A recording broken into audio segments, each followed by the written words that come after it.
Ne, snimate vi eno plačo. Ja.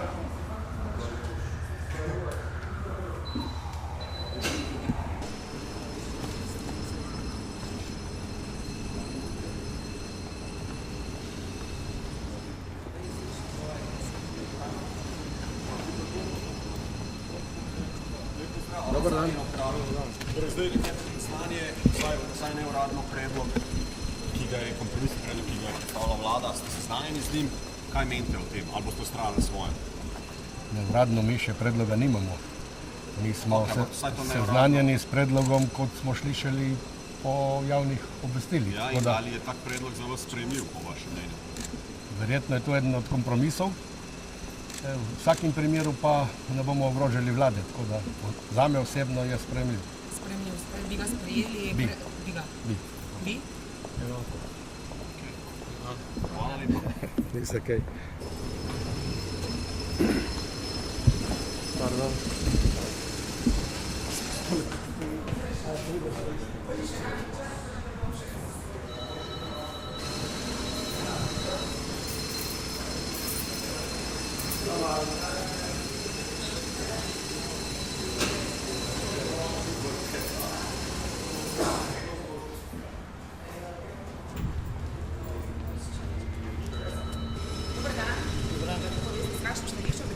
Na izvršni odbor ste slišali za vladni predlog, kompromisni predlog?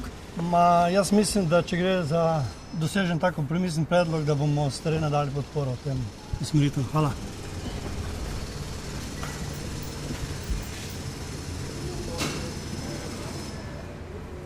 Ja, on je bil pa boš mi zaprl, pa je kle lepo do Revca.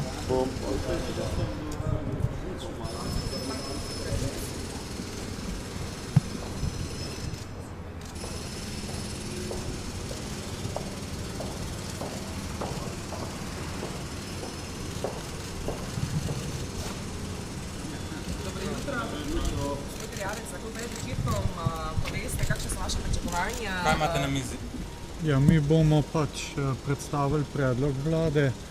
Naš predlog poznate, se glasi 60%, predlog vlade je 80-90-100%, to se pravi v naslednjem letu 80% odmere, leta 2015 90 in potem 2016 polno.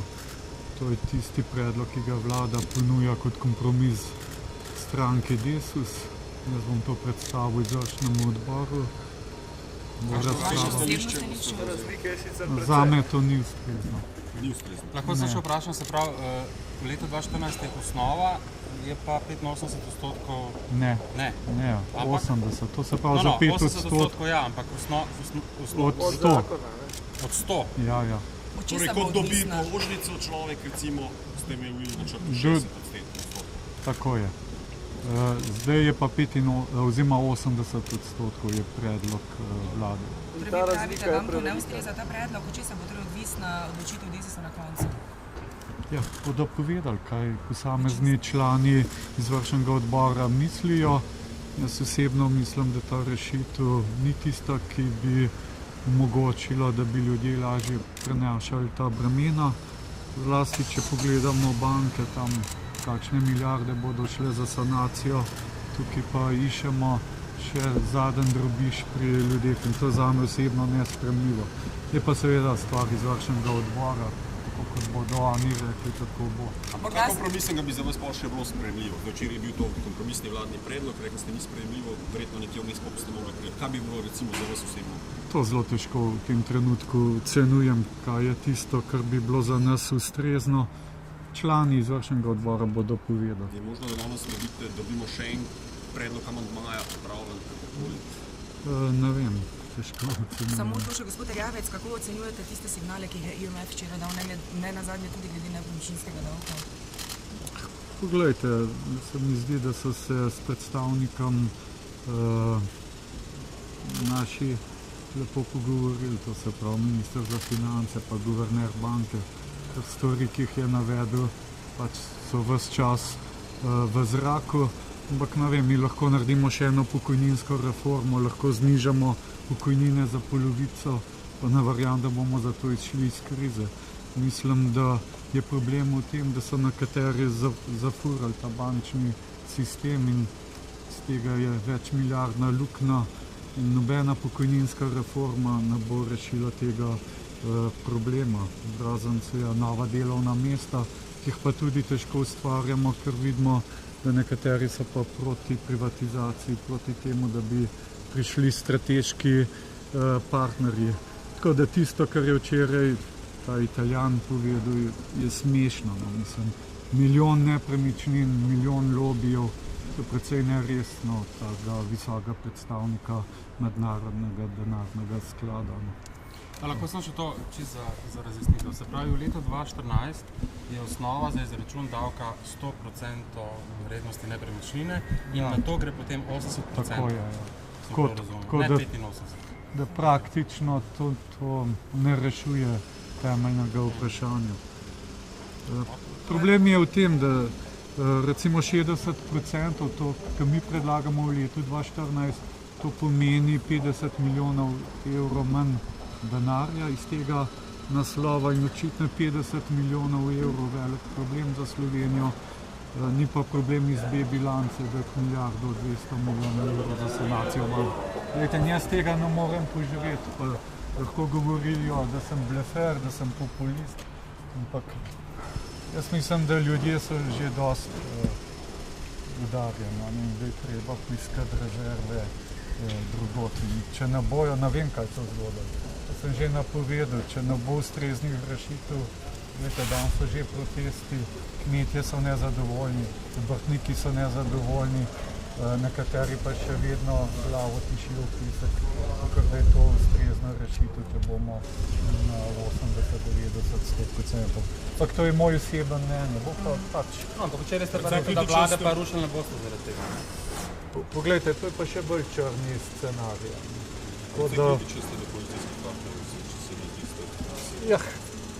Glejte, ne morem biti prav zadovoljen, če vprašajo novinarje predsednika SD-ja, ki ima največjo podporo v tem trenutku v javnosti, odkot bomo dobili denar, če ne bomo pobrali državljanom, pa se samo zasmejo. To kaže na odnos do države, do državljanov. Tako da, kar se mene tiče, sem kar razočaran.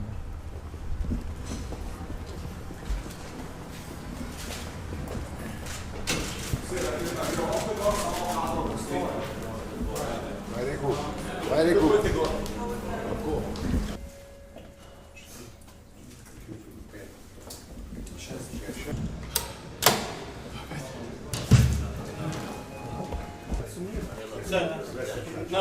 Sve se plaća, sve se tako živo. Sve se vraća. Živo. Niko živo.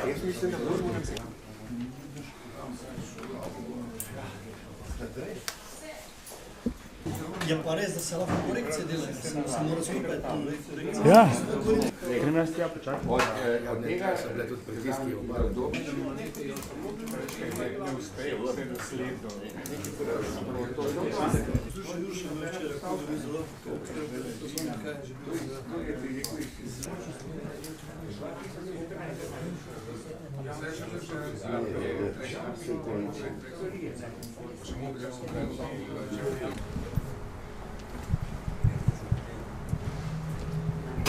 Dan.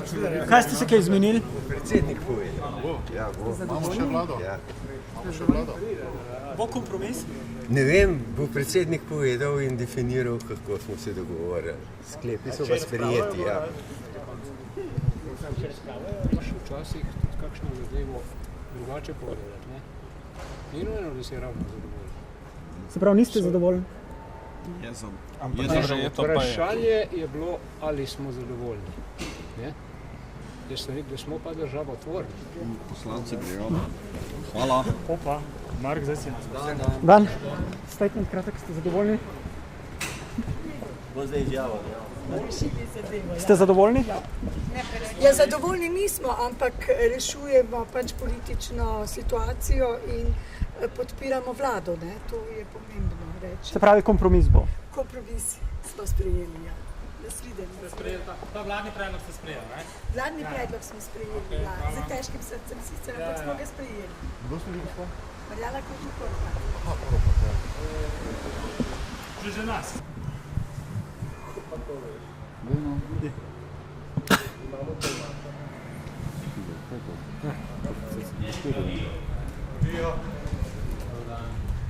Dan, kompromis torej sprejet. Samo še eno sekundo, prosim. Samo še eno sekundo. Kot veste, je danes izvršni odbor stranke Desus obravnaval predlog zakona o davku na nepremičnine in sicer kompromisni predlog Vlade Republike Slovenije. Lahko povem, da je izvršni odbor ocenil, da je zakon slab, da ni dober, da ima veliko pomanjkljivosti, vendar zaradi stabilnosti vlade in zaradi politične stabilnosti je izvršni odbor sprejel sklep, da sprejmemo kompromisni predlog vlade. Kako sami to ocenjujete? Prej ste rekli, da niste ravno naklonjeni.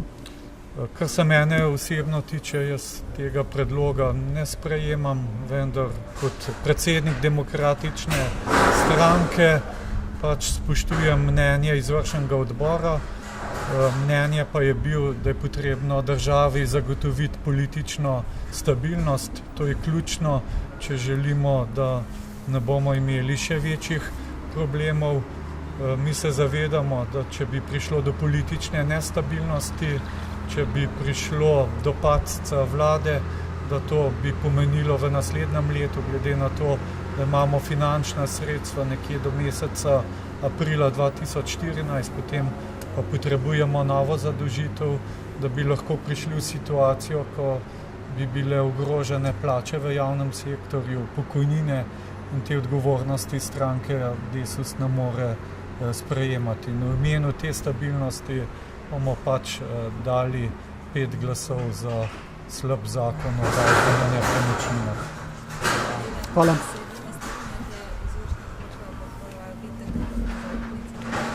Ne, vidim to predvsem kot izraz odgovornosti za samo politično situacijo.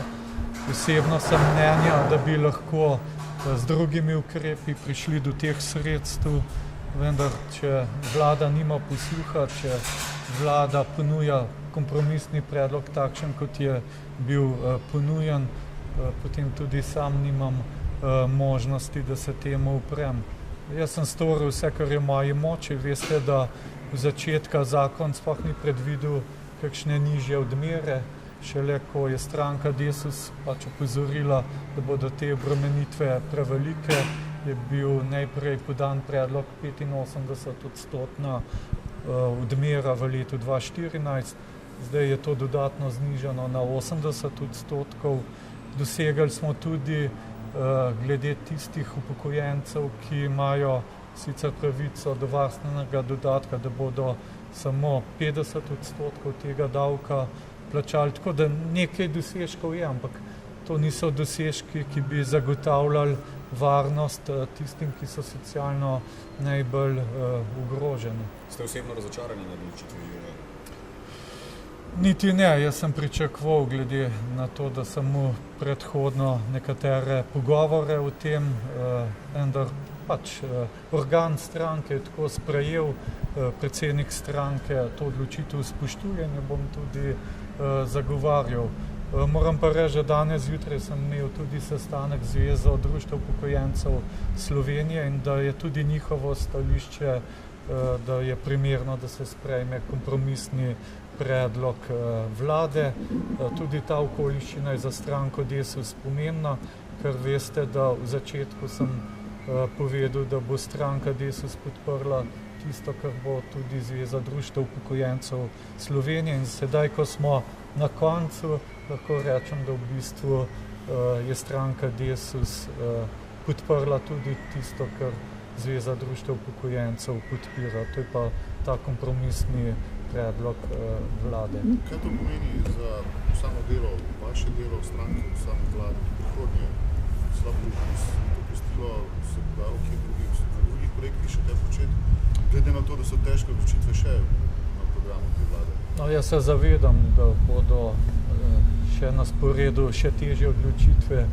Veste, kaj je včeraj predstavnik Mednarodnega denarnega sklada povedal, da potrebujemo novo pokojninsko reformo, tako da verjetno bo tudi v tem tekla beseda. Nova pokojninska reforma pa zopet pomeni napad na pokojnine, ki so tako in tako že prenizke. Tako da stranka Desus bo imela še kar naporno delo, ker očitno v tej državi, v tej politiki je edino stranka Desus prava socialna stranka, čeprav včasih doživljam kakšna zbadanja na ta račun, da sem populist, da se skrivam za socialnimi ogroženimi, zato da bi stranka imela višje rejtinge, pa boste videli, kaj se bo dogajalo v naslednjih tednih, mesecih. Ljudje so res v težavah. Hvala.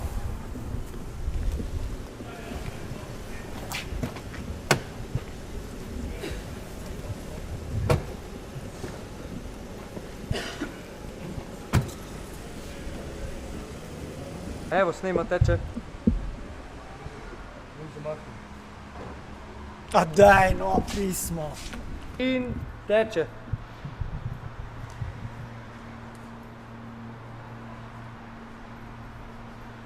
No, naj povem, da je izvršilni odbor Desusa pričakovano sprejel vladni kompromisni predlog, vendar ne brez grenkega preokusa. Zakon, ki uvaja davek na nepremičnine, so namreč ocenili kot pomanjkljiv, ja celo slab, a so se vseeno odločili za podporo zakonu, ker gre pač za državo, ki stoji na kocki. Pa kar poglejmo izjavo Karla Erjavca.